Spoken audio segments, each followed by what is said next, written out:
네, 감사합니다. 오늘 하나님께서 저와 여러분들에게 주시는 말씀 사도행전 17장 10절에서 15절 말씀이죠.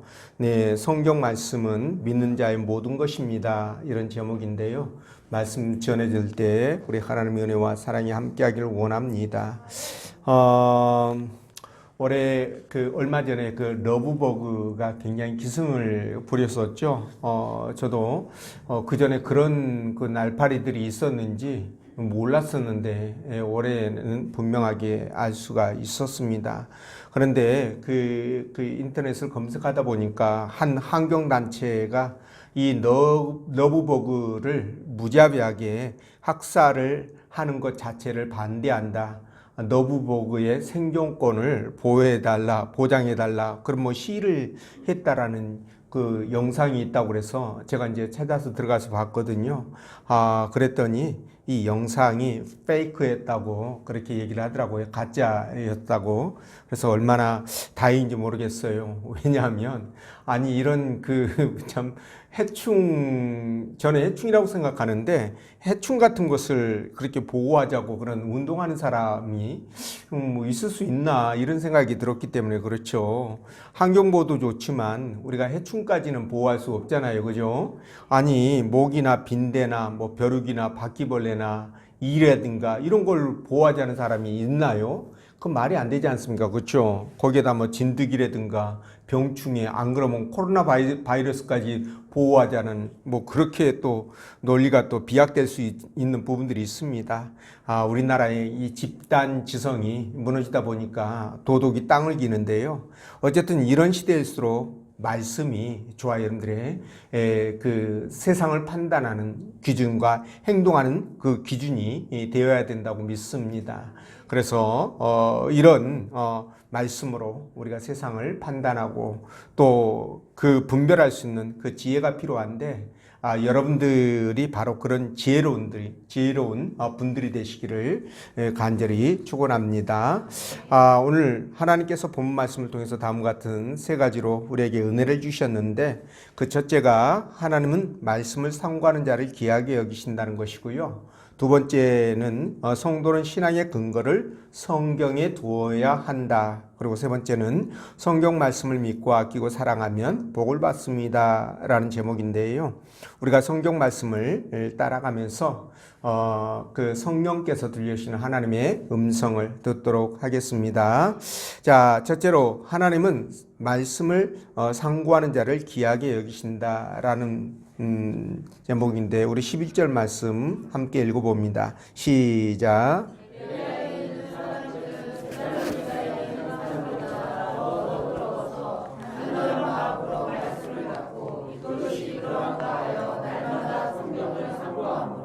아멘. 자, 바울 일행이 데살로니가에서 복음을 전할 때 경건한 헬라인의 큰 무리와 그리고 기부인들이 주님을 영접하는 역사가 있었죠. 그래서 개종을 하자 유대인들이 이제 속된 말로 꼭지가 돌아버립니다. 그래서 바울 일행을 잡기 위하여 온 성에 소동을 일으키게 되는데, 그때 바울 일행을 잡지 못하자 그곳에 있던 믿음의 형제 야손과 그리고 다른 형제들을 잡아가지고 읍장 앞으로 끌고 가서 그들이 로마 황제를 믿지 않고 예수라는 임금을 섬기는 자다라는 고소를 하게 되죠. 그렇지만 다행히 보석금을 내고 이 야손과 형제들이 석방이 됨으로 말미암아 일단락이 되는데요. 유대인들의 그 악독함을 이걸 통해서 우리가 좀 짐작을 할 수 있는 그런 부분들이기도 합니다.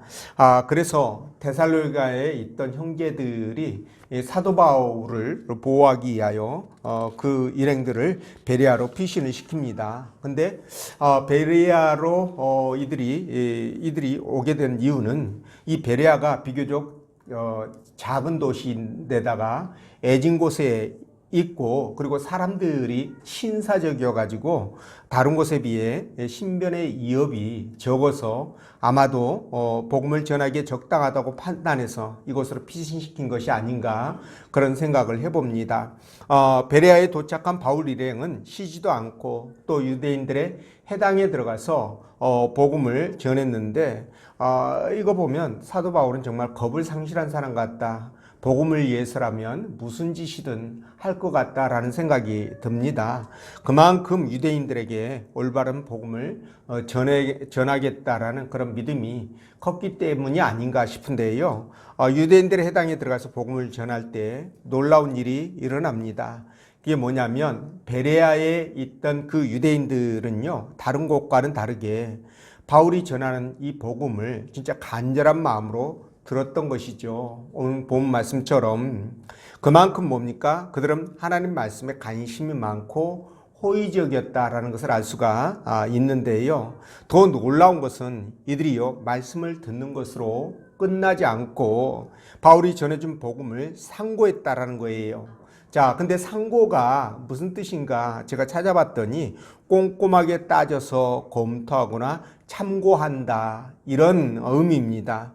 그러니까 예수님이 성경에 예언된 바 바로 그 메시아인지 말씀을 찾아서, 구약 성경이겠죠. 그 구약 성경을 찾아서 이렇게 검토하고 비교하고 연구하고 그랬다는 거죠. 그렇게 되면 어떻게 될까요? 당연히 예수 그리스도가 메시아시라는 것을 발견할 수밖에 없겠지요. 왜냐하면 요한복음 5장 39절에 이렇게 말씀을 하시거든요. 너희가 성경에서 영생을 얻는 줄 생각하고 성경을 연구하거니와 이 성경이 곧 내게 대하여, 예수 그리스도에 대하여 증언하는 것이라, 이렇게 말씀했기 때문에 그렇습니다. 성경 자체가 예수 그리스도에 대한 증거이기 때문에 성경을 상고한다고 한다면 반드시 예수님이 메시아시라는 것을 깨달을 수밖에 없겠지요. 자, 그래서 이렇게 베레아 사람들이 성경을 상고함으로 말미암아 메시아를 만나게 되는데요. 이처럼 하나님은 베레아 사람들에게 이렇게 성경을 상고하게끔 그런 마음을 주셨으니 얼마나 감사할 일입니까? 근데 이 본문에서 이 너그럽게 말하다, 또 이 앞전 성경에서는 신사적이다, 이런 표현을 썼는데요. 이 단어의 원래 뜻이 뭐냐면 신분이 높다, 고귀함, 뭐 이런 의미를 갖고 있습니다. 그러니까 이런 단어를 썼다는 것은 여기 그 데살로니가 그 유대인들보다 베레아 유대인들이 더 매너도 좋고 그리고 신사적이었다라는 뜻으로 이해하면 될 것 같은데, 이걸 보면은요, 하나님 말씀을 소중하게 생각하고 말씀을 상고하는 사람들은 성품이 더 합리적이고, 그러다 보니 매너가 있고, 그러다 보니 더 신사적이다라는 것을 우리가 알 수 있는데, 그게 당연한 것은요, 여러분, 하나님 말씀을 깨달으면 사람이 이런 식으로 긍정적으로 변할 수밖에 없는 겁니다. 여러분들이 이렇게 아는 내용 아니겠습니까? 그렇죠? 이렇게 하나님의 말씀을 사랑하고 그리고 그 말씀을 상고하면 사람이 더 매너 있고 신사적으로 변하고요. 하나님은 그런 사람들을 어떻게 할까요? 더 사랑하시고 더 귀하게 보시겠죠. 그렇죠? 예, 그러니까 이렇게 선순환 구조가 이루어지는 거예요. 그래서 신앙생활을 하게 되면 교회를 출석하고 그리고 그 신앙의 연조가 지나면 당연히 우리가 그리스도를 닮아가는 성품으로 변하는 것이 마땅한 거죠. 그게 성경적입니다. 그렇죠? 예, 그래서 말이죠. 저와 여러분들이 이런 생각을 갖고 우리가 성경을 정말 사랑해야 되고요. 성경을 귀하게 여겨야 되고, 그리고 그 말씀을 또 상고하고, 그래서 그 말씀을 통해서 우리가 하나님을 더 많이, 예수 그리스도를 더 많이 알아가는 것이죠. 자, 여러분, 베레아 유대인들이 마음이 굉장히 신사적이었다라고 말씀하는데, 거기에다가 하나님의 말씀을 상고까지 했으니까, 그러니까 더 그 말씀을 연구하고 그리고 비교하고 관찰하고 확인하고 이런 과정들이 있었으니까 여러분 아까 말씀드린 것처럼 예수 그리스도가 그러니까 사도 바울이 전했던 복음의 내용들이 성경과 합치된다라는 것을 알게 되겠죠. 그죠? 그러니까 사도 바울의 복음을 들었을 때 이들이 그 들은 복음을 가지고 성경을 상고하는 과정 속에 이걸 깨달았을 때 말이죠. 그들의 마음이 얼마나 격동되었을까라는 생각을 제가 해봤습니다. 얼마나 기뻤겠어요. 여러분 우리도 성경 말씀을 읽을 때나 또는 설교를 들을 때 하나님의 말씀의 그 은혜를 깨달을 때 있지 않습니까? 그렇죠? 그럴 때 우리 마음이 얼마나 막 이렇게 기쁘고 뜨겁고 막 이렇습니까? 그러니까 그런 감정들을 그들도 느꼈을 거라고 저는 생각을 합니다. 자, 이걸 볼 때 제가 여러분들에게 말씀을 드리고 싶은 것은 하나님 앞에 귀한 사람이나 신사적인 사람, 그런 사람들은 하나님의 말씀을 듣고 기뻐하며 그 이치를 아는 사람들이라는 거예요. 그러니까 이거를 우리가 기억을 해야 됩니다. 그래서 하나님의 말씀을 알고 붙들고 믿음으로 살아가는 사람들은 당연히 하나님과 사람들 앞에서 인정을 받을 수밖에 없는 거겠죠. 예, 그렇게 하나님 말씀이 만들어가기 때문에 그렇습니다. 여러분, 근데 세상에서 아무리 좋은 가문에 태어나고 교양과 지식과 학식을 갖췄다고 할지라도 여러분 하나님의 말씀을 가볍게 여기는 자들 많죠. 근데 이런 자들을 하나님께서는 어떻게 생각하실까요? 저는 생각할 때 하나님은 그들을 아무리 교양 있고 많이 지식이 있다 할지라도 무식하다고 볼 것 같아요. 그리고 야만인이다 이렇게 생각할 것 같다는 마음이 듭니다. 그러나 여러분 복음을 듣고 주님을 영접한 이 베레아 사람들 말입니다. 이런 사람들이나 또 말씀을 귀하게 여기고 상고하는 저와 여러분들은 하나님께서 귀한 존재로, 귀한 자들로, 고귀한 자들로 그렇게 생각하신다는 거예요. 예, 그래서 우리가 하나님의 말씀을 붙들어야 되는데, 그래서 하나님의 말씀은요, 저와 여러분들에게 말이죠. 정말 그 모든 것들을 판단하는 그 기준이 마땅히 되어야 합니다. 여러분들도 그렇게 생각하시죠? 그래서 여러분 하나님의 말씀, 복음을 듣고 주를 영접한 사람을 하나님께서는 당신의 나라 백성으로 세우셨죠. 그죠? 그리고 성령님은 저와 여러분들을 하나님을 아빠, 아버지라고 그렇게 부를 수 있도록 그렇게 만들어 주셨습니다. 그리고 베드로전서 2장 9절 보면 그러나 너희는 택하신 족속이요 왕 같은 제사장들이요 거룩한 나라요 그의 소유가 된 백성이니 이렇게 말씀하시잖아요. 그러니까 이 말씀만 봐도 저와 여러분들이 얼마나 귀한 사람들이고 대단한 존재인지를 알 수 있는 것입니다. 물론 하나님을 모르는 세상 사람들은 이런 말에 대해서 동의하지 않겠지요. 그러나 그들이 동의하든 하지 않든 하나님의 역사는 그대로 하나님 뜻대로 흘러간다는 겁니다.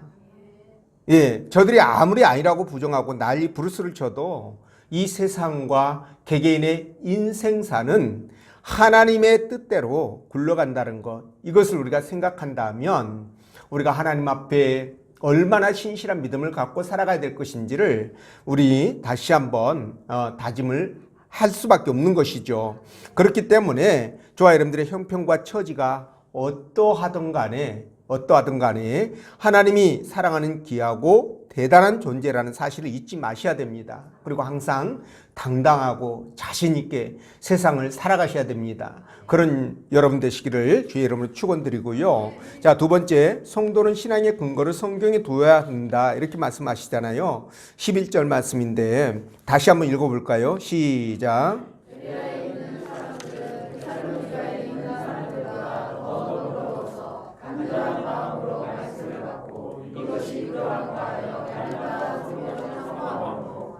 아멘. 자, 이 상고라는 말 아까 말씀드렸었죠. 이 상고가 꼼꼼하게 따져서 검토하거나 참고한다 이런 의미라고 말씀드렸는데 근데 이게 원어는 조금 다르게 되어 있습니다. 이게 뭐냐면 자세하게 골라낸다 또는 채를 채서 가려낸다 그리고 탐색하다, 조사하다 이런 의미를 갖고 있습니다. 그러니까 쉽게 말씀드리면 이 보석상인이 말이죠. 어떤 그 보석이 하나 있는데 이게 진짜인지 가짜인지 이걸 구별해 낼 때 얼마나 이걸 자세하게 신중하게 이걸 구별해 내겠습니까? 왜 돈이 왔다 갔다 하니까 큰 돈이 이런 것들이 바로 이 상고라는 의미고요. 그리고 농부가 이렇게 그 채 있지 않습니까? 채에다가 곡식을 넣고 키질을 하지 않습니까? 그래서 알곡과 쭉정이를 갈라내는데 이때 갈라내는 그 작업을 바로 상고라는 단어로 사용하고 있다라는 거예요. 그리고 여러분 또 제가 유사한 비유는 형사가 있잖아요. 어떤 그 사건 사고 현장에 출동을 하면 뭐 그 현장에서 범인이 범인을 이제 찾아내기 위하여 그들이 조사하고 막 그러잖아요. 그렇게 조사하고 뭘 발견하는 과정 얼마나 신중하게 얼마나 자세하게 하겠습니까? 이것 또한 상고라는 거죠. 이런 걸 봤을 때 오늘 베레아 그 교인들에게 베레아에 있는 유대인들에게 이 상고라는 단어를 썼다는 것은 그만큼 뭡니까? 그들이 지금 사도 바울이 전하는 복음을 듣고 진짜 그 복음이 맞는지 성경을 뒤져가면서 일일이 확인하면서 그런 과정을 다 겪었다라는 거죠. 그러니까 그만큼 그들은 말씀에 대해서 관심을 갖고 있었고 말씀을 사랑하고 말씀을 지키기 위해서 힘쓰고 애썼다는 것을 우리가 미루어 짐작할 수가 있는 것입니다. 그 결과 어떻게 되었습니까? 사도 바울이 전한 복음의 진리가 하나님 말씀과 일치하다는 것을 당연히 깨닫게 되겠죠. 왜냐하면 성경을 상고하면 상고할수록 그것이 하나님의 말씀이라는 것을 우리가 부인할 수 없기 때문에 그렇습니다. 그래서 그들도 예수 그리스도가 메시아시라는 것을, 그러니까는 하나님께서 옛날부터 옛적부터 우리 조상들에게 말씀하셨던 그 메시아 보내주신다고 말씀하셨던 그분이라는 것을 깨달을 수밖에 없는 거죠. 그러니까 당연히 복음을 받아들일 수밖에 없는 겁니다. 그래서 12절 말씀 보면 뭐라고 되어 있냐면 그 중에 믿는 사람이 많고 또 헬라의 기분인과 남자가 적지 아니하다 이랬는데 이런 성과를 거두게 된 겁니다. 자, 여러분, 그런데 말이죠. 똑같은 복음을 전하고 똑같은 설교를 했습니다. 그런데 데살로니가 교인들은 그 부분에 대해서 거부를 했습니다. 그죠? 거부를 했습니다. 그런데 이 베레아에 있는 유대인들은 어떻게 했습니까? 당연히 간절하고 신중한 마음으로 그 복음을 받아들여 가지고 거기다가 상고까지 하지 않았습니까? 그렇죠? 이렇게까지 했는데 여러분 이게 말입니다. 지금 보면 별 차이가 없는 것 같아요. 그러니까 일테면 여러분들이 밖에 나가서 복음을 전했는데 그 복음을 듣고 주님을 영접한 사람이 있는가 하면 영접하지 않고 그냥 거부하는 사람이 있단 말이에요. 근데 그 당시에는 그것이 별 차이가 없습니다. 뭐 거부할 수도 있고 뭐 믿을 수도 있고 뭐 그렇지 않겠느냐라고 생각하겠지만 그러나 말이죠. 이것이 장차 천국과 지옥을 결정한다라고 생각한다면 여러분 이게 말이죠. 몰골이 송연해지는 그런 여러분 마음이 들지 않겠습니까, 여러분? 그러니까 이 데살로니가 유대인들과 베레아 유대인들은 나중에 그들이 이 땅을 떠나게 되면 이 사실을 깨닫게 될 것이고요. 그때는 이미 늦겠죠, 그렇죠? 반면에 베레아 교인들은 얼마나 춤을 추겠습니까? 이런 부분들을 우리가 생각한다면 이 복음에 대해서 하나님 말씀에 대해서 접근하는 방식이 달라질 수밖에 없는 거예요. 그렇지 않겠습니까, 여러분? 그래서 저와 여러분들은 하나님의 말씀을 진짜 사랑해야 되고요. 그 말씀을 상고할 수 있어야 됩니다. 오늘 이 베레아 유대인들을 보십시오. 바울이 전한 복음을 논쟁의 대상으로 삼지 않고 받아들였습니다. 그리고 바울 일행을 매너 있고 신사적으로 대했지만 그렇다고 해서 맹목적으로 맹신하지는 않았어요. 사도 바울이 전한 복음을. 그죠? 그러면 언제 그들이 믿었느냐? 바울이 전한 복음과 성경을 대조해 가면서 그것을 일일이 이게 진실인지 거짓인지, 그죠? 성경과 일치하는지 검증하고 나서 맞다고 판단하고 나서 그것을 받아들이게 되는 거죠. 이게 상고라고 말씀을 드렸습니다. 자, 근데 우리는 이런 것들을 통해서 하나의 중요한 교훈을 얻게 되는데 그게 뭐냐면 여러분 우리 신앙은 말입니다. 철저하게 성경 이해 그러니까 하나님 말씀 이해 세워져야 된다는 것을 깨닫게 되는 겁니다. 여러분 하나님께서 우리에게 성경을 주신 이유가 뭘까요? 성경은 그야말로 우리 신앙의 근거가 되고 삶의 지표가 되는 거 아니겠습니까? 그러니까 이 성경을 통해서 우리가 하나님 나라 백성으로서 이 땅을 살아갈 수 있는 어떤 근거를 얻게 되기 때문에 그런 거예요. 여러분 이 성경은 하나님의 계시의 결정판이다라고 보시면 됩니다. 하나님 계시의 결정판이에요. 그래서 성경을 읽을 때 많은 사람들이 말입니다. 어떻게 수천 년의 세월을 시간과 공간을 초월해 가지고 신묘막직하게 그리고 또 정교하게 이렇게 쓰여질 수 있느냐 이 부분에 대해서 놀라고요. 또한 그것이 정확하게 이루어지고 있다는 사실에 대해서 이루어졌고 이루어지고 있다는 사실에 대해서 놀랄 수밖에 없는 겁니다. 그러니까 오랜 세월 동안 사람이 이 성경을 기획하고 쓸 수 없을 뿐더러 그 방대한 사건 사고 하나하나가 톱니바퀴처럼 이렇게 맞물려서 굴러가고 있다는 이 사실에 대해서 하나님을 인정하지 않을 수가 없다. 그러니까 성경이 하나님께서 기록하지 않으면 이렇게 쓰여질 수가 없다라는 것을 인정할 수밖에 없다라는 거예요. 그래서 말이죠. 이 성경을 읽다가 많은 사람들이 회심하는 거 아니겠습니까? 예, 그래서 회심하는 겁니다, 여러분. 히브리서 4장 12절에 뭐라고 말씀하십니까? 하나님 말씀은 살아있고 활력이 있어 좌우에 날선 어떤 검보다도 예리하여 혼과 영과 및 관절과 골수를 찔러 쪼개기까지 하며 또 마음의 생각과 뜻을 판단하나니 이렇게 말씀하시거든요. 예, 그러니까 당연히 회심할 수밖에 없는 거예요.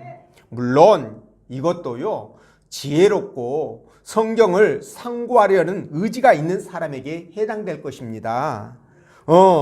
그렇기 때문에 우리의 생각과 마음은 여러분 날마다 성경의 검증을 받아야 돼요. 예, 모든 것들이 다 성경의 검증을 받아야 됩니다. 신앙생활은 당연하죠. 일상 삶 가운데서도 우리의 행동 하나하나 생각이 전부 다 뭡니까? 성경에 부합한지를 여러분 검증을 받아야 된다라는 겁니다. 그래서 성경이 우리의 생각과 행동의 근거가 되어야 되는 거예요. 네, 성경이 얼마나 중요한지 이해하시겠죠? 그래서 시편 119편 105절에서는 이렇게 말씀합니다. 주의 말씀은 내 발의 등이요 내 길의 빛이니이다. 여러분 성경 자체가 우리 인생을 살아가는 데 있어서 이게 표준 잣대가 될 수밖에 없다는 거예요. 굉장히 중요한 내용이죠. 예, 그래서 우리 신앙인들은 이 성경을 떠나서 존재할 수가 없는 겁니다. 그래서 우리 믿음의 선배들은 말이죠. 이 성경을 정말 주의 말씀을 사랑했고요. 그래서 이것을 지키기 위해서 굉장히 힘썼습니다. 네, 그래서 우리도 그렇게 살아야 되겠죠. 우리가 사실 교회 다닐 때 교회 나오는 동기들이 있잖아요. 신앙을 갖게 된 동기는 각각 다 다를 수 있습니다. 어떤 사람들은 지금 뭐랄까요 신비한 체험, 뭐 병이 나았다든가 아니면 뭐 특별한 뭐 영적인 경험을 했다든가 그렇게 해가지고 주님을 믿는 사람도 있고요. 또 어떤 사람은 신앙인들이 참 선하게 살아가는 거, 정말 우리가 따를 수 없는 어떤 그런 좋은 모습들이 있어가지고 나도 그렇게 살아야 되겠다, 그런 사람을 본받아야 되겠다라는 마음으로 나온 사람도 있을 거예요. 그리고 또 설교를 듣고 또 회심해서 믿는 사람도 있고 또 관계로 억지로 끌려 나온 사람도 있을 겁니다. 그러다가 이제 회심하는 경우가 있죠. 이런 사람들이 어떤 부류일까요? 뭐 자녀들도 그럴 수 있고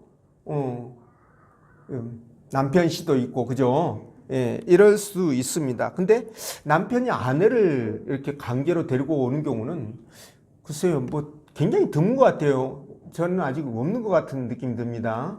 근데 반대의 경우는 있는데, 그죠? 예, 어쨌든 간에 그런 경우, 저런 경우로 이렇게 신앙을 갖는 계기들은 다 다른데, 그러나 어떤 경우라고 할지라도 여러분, 그들이 신앙 사는 데 있어서는 성경에 뿌리를 내려야 된다는 거예요. 성경을 떠나서는 그들이 신앙생활을 할 수가 없는 것입니다. 그래서 시편 119편 81절에 나의 영혼이 주의 구원을 사모하기에 피곤하오나 나는 주의 말씀을 바라나이다. 그러니까는 피곤해도 피곤한 가운데서도 주의 말씀을 사모하고 갈급하게 그렇게 바라야 된다, 이런 뜻 아니겠습니까? 그렇죠? 자, 그래서 하나님 말씀에 세워진 신앙만이 여러분, 우리가 주님 앞에 갈 때까지 믿음이 흔들리지 않도록 붙들어주는데, 그 기초가 바로 무엇이다? 성경이라는 거예요. 또 이단의 미혹에서도 우리가 흔들리지 않도록 지켜주는 도구가 되는 겁니다. 여러분, 이단에 왜 빠집니까? 이단에 빠진 이유는 그들의 그 신앙이 성경에 바르게 세워져 있지 않기 때문에 빠지는 겁니다. 가장 중요한 원인이죠. 그죠? 이런 것들을 생각한다면 저와 여러분들이 말씀을 읽을 때나 또 설교를 들을 때나 여러분들이 깨달은 내용들을 찾아보시고 확인하시고 그런 상고의 자세가 필요하다. 그걸 통해서 여러분, 우리가 좀 더 매너 있고 신사적인 사람으로, 너그러운 사람으로 변화될 수 있고요. 하나님은 그런 사람들을 사랑하시잖아요. 더 많이 사랑하시잖아요. 그러면 뭡니까? 하나님 앞에 더 풍성한 복을 받을 것이고요. 그러면 더더욱 더 그렇게 살아갈 수 있는 거죠. 아까 말씀드린 대로 이렇게 선순환 구조가 이루어지게 되는 겁니다. 그래서 여러분들이 정말 성경을 읽고 묵상하고 상고하면서 말씀의 기초 위에 신앙을 세워가시기를 부탁을 드리고요. 그 다음에 세 번째, 성경 말씀을 읽고 아끼고 사랑하면 복을 받는다라는 말씀인데 12절 말씀 읽어봅니다. 시작.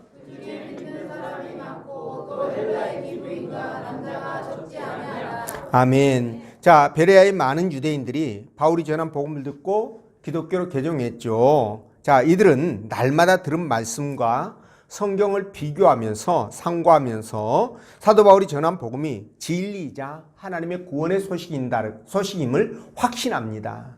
자, 그래서 상당한 유대인들이 이렇게 돌아서서 믿게 되고요. 거기에다가 경건한 헬라인들 또 남자들이 구원에 이르게 됩니다. 자, 여러분, 사람은요, 누구나 관심 분야에, 자기 관심 분야에 미쳐서 연구하고 빠져들면 상당히 좋은 결과를 얻게 되죠. 그렇죠? 자, 요즘 우리나라 그 무기가 말이죠. 세계 시장에서 굉장한 호평을 받고 있습니다. 근데 유럽 같은 경우는 2차 세계대전이 끝나고 소련과의 그 공산공과의 냉전 시대가 끝났다라는 판단 아래 그들이 그냥 무기 자체에 대해서 별로 관심을 안 가졌어요. 그래서 기본적인 생산만 하다 보니까 우크라이나 전쟁이 터지자 굉장히 무기가 많이 필요하게 되지 않습니까? 근데도 불구하고 생산을 해낼 수가 없는 거예요. 시스템 자체가 1년에 조금만 생산하게끔 명목만 유지하도록 그렇게 돼 있기 때문에 그렇죠. 그런데 우리나라 같은 경우는 남북 간의 이 종전이라는 특수 사항 때문에 무기를 계속 연구하고 그리고 또 생산하고 군에 보급하잖아요. 이런 체제를 갖고 있다 보니까 말이죠. 세계 시장에서 싼 가격에 성능이 좋은 무기를 또 빠른 그 시간 안에 생산해서 납품을 하게 되죠. 이렇게 해가지고 지금 돌풍을 일으키고 있습니다. 심지어 우리나라가 말이죠. 이 현대 기술의 총알이라고 할 수 있는 전투기를 지금 생산을 하고 있지 않습니까? 이 전투기까지 만들어가지고 시장을 개척하고 있으니까 이런 걸 보면 우리나라 사람들이 정말 대단하다. 이 자랑스러운 나라를 우리 자녀들에게도 고스란히 잘 물려줄 수 있도록 이 나라가 엉뚱한 곳으로 가지 않도록 경계해야 되고 지켜야 된다라는 생각도 해봅니다. 근데 이처럼 말이죠. 우리 신앙인들도 어느 한 분야에 미쳐서 거기에 몰입을 하게 되면 여러분 정말 그 좋은 결과를 얻을 수밖에 없는데요. 성경도 마찬가지라고 그렇게 생각합니다. 우리가 성경도 말이죠. 이런 마음으로 정말 아끼고 사랑하고 또 상고하면 반드시 좋은 결과를 신앙에 있어서 얻을 수 있다는 말씀을 드립니다. 예, 우리들은 한평생 그런 마음으로 살아가야 될 줄로 믿습니다. 이거 우리 교회 식구들은 그런 분이 없을 줄로 믿습니다. 딴 동네 그 교인들 중에 여러분 후탁신자라는 말 들어보셨나요? 후탁신자. 후탁신자가 있다고 하더라고요. 이게 뭘까요?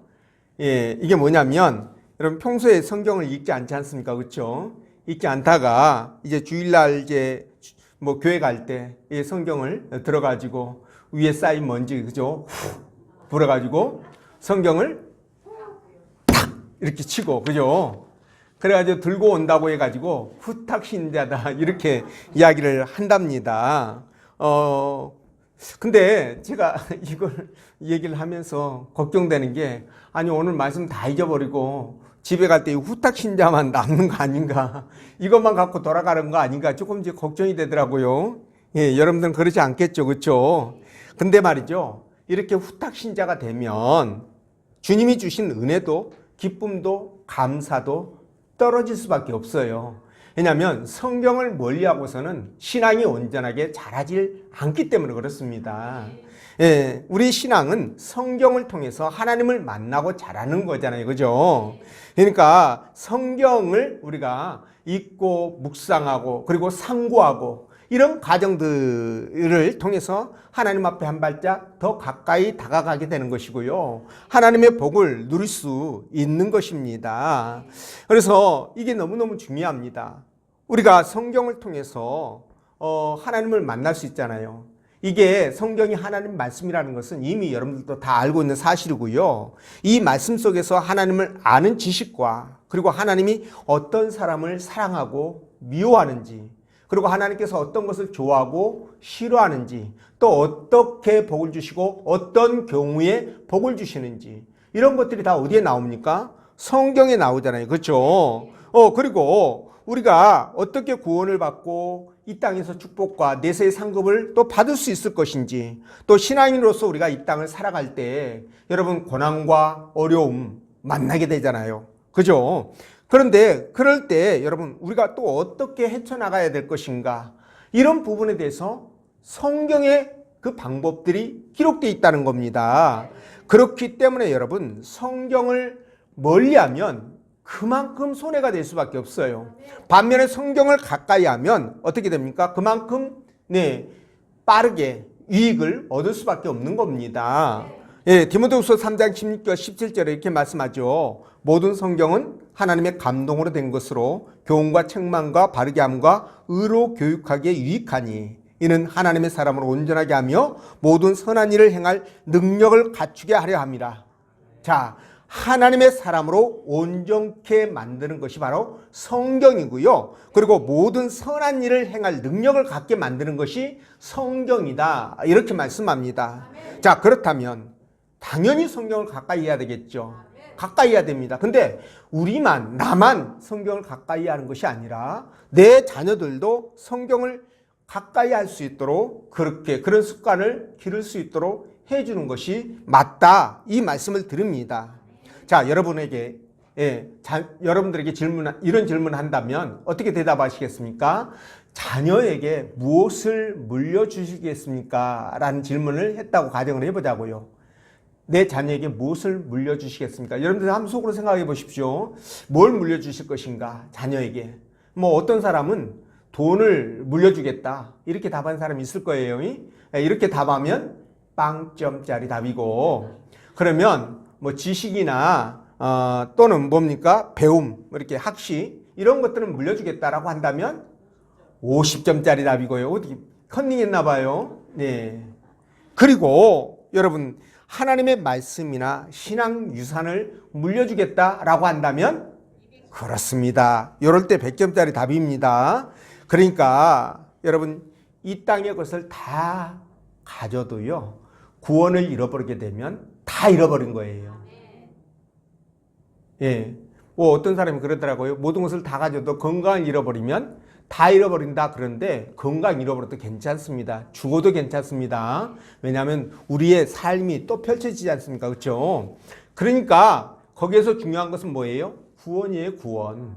건강보다 더 중요한 것이 구원입니다. 그래서 구원을 잃어버리면 다 잃어버린 거예요. 그래서 디모데후서 3장 15절에 이렇게 말씀합니다. 또 어려서부터 성경을 알았나니 성경은 능히 너로 하여금 예수 그리스도 안에 있는 믿음으로 말미암아 구원에 이르는 지혜가 있다. 성경 안에 구원에 이르는 지혜가 있다는 거예요. 성경을 통해서 우리가 그것을 확인하고 내 것으로 만들어 간다는 거예요. 그런데 여러분, 우리가 성경을 뒷전으로 해버린다면, 후탁 신자가 된다면 여러분 어떻게 될까요? 이런 것들이 나하고 가까이 할 수 없지 않겠습니까? 그죠? 그러니까 이런 부분들을 생각한다면 여러분, 성경 말씀이 얼마나 귀하고 소중한지를 다시 한번 깨닫게 되는 겁니다. 그래서 여러분들이 이 구원의 말씀을 여러분들뿐만 아니라 내 자녀에게도 물려줄 수 있어야 된다. 예, 내 자녀에게도 물려줄 수 있어야 된다. 그래서 그들이 다른 건 다 잃어버리더라도 구원을 붙들 수 있도록 하시라는 거예요. 여러분, 하나님과의 관계가 온전하게지면 여러분 그 다음에 이 땅에서 여러분 많이 안 배웠어도 괜찮습니다. 가진 것이 없어도 괜찮습니다. 그 자녀 하나님께서 그 길을 인도해 가시기 때문에 전혀 염려할 게 없어요. 먹고 살 수 있도록 하나님께서 그렇게 붙들어 주십니다. 아무 걱정하지 마십시오. 믿음이 있으면 그게 가능해집니다.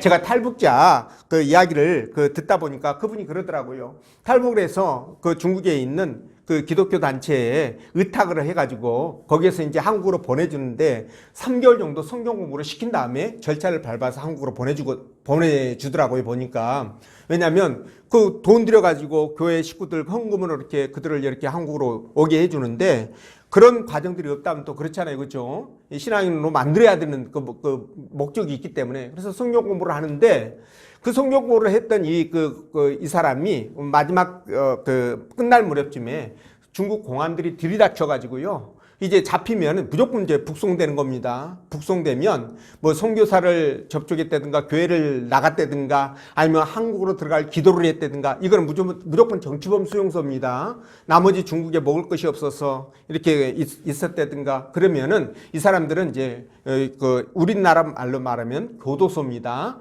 예, 이렇게 이제 분류가 되는데 근데 이 사람 말이죠. 교회에서 성경 공부하고 다 이제 3개월째 이제 다 돼가는 무렵에 잡혔으니까 이 사람 무조건 정치범 수용소예요. 거기 들어가면 5년을 못 견딥니다. 예. 그렇게 되는데 그분이 잡혔을 때도 말이죠. 전혀 근심 걱정이 없더라는 거예요. 불안하지 않더라는 거예요. 막 두렵고 막 떨리는 것이 아니라 하나님께서 나를 어떻게 해 주실 것이다라는 그런 믿음이 생기더라는 겁니다. 예. 얼마나 대단합니까, 여러분? 예, 성경을 통해서 공부를 하다 보니 그런 믿음이 생기게 되고 그 믿음대로 여러분 그 사람이 한국에 와서 지금 우리나라에 들어와서 살고 있습니다. 지금. 그러니까 그런 역사가 있거든요. 걱정하지 마십시오. 예, 영어 단어 하나 못 외워도 예, 수학 문제 하나 덜 풀더라도 여러분들 내 자녀가 믿음으로 세워진다면 그 자녀의 미래를 하나님이 책임져주시기 때문에 걱정할 이유가 없다라는 거예요. 그래서 여러분 이 구원의 문제가 가장 우리에게 중요하다. 그건 성경을 통해서 해결할 수 있는 것이다. 이것을 여러분들이 꼭 기억하시고 여러분 영혼의 생명에 이르는 이 지혜 성경의 말씀을 붙들고 예, 여러분들이 풍성한 삶을 주 안에서 누리시기를 축원드립니다. 기도합니다.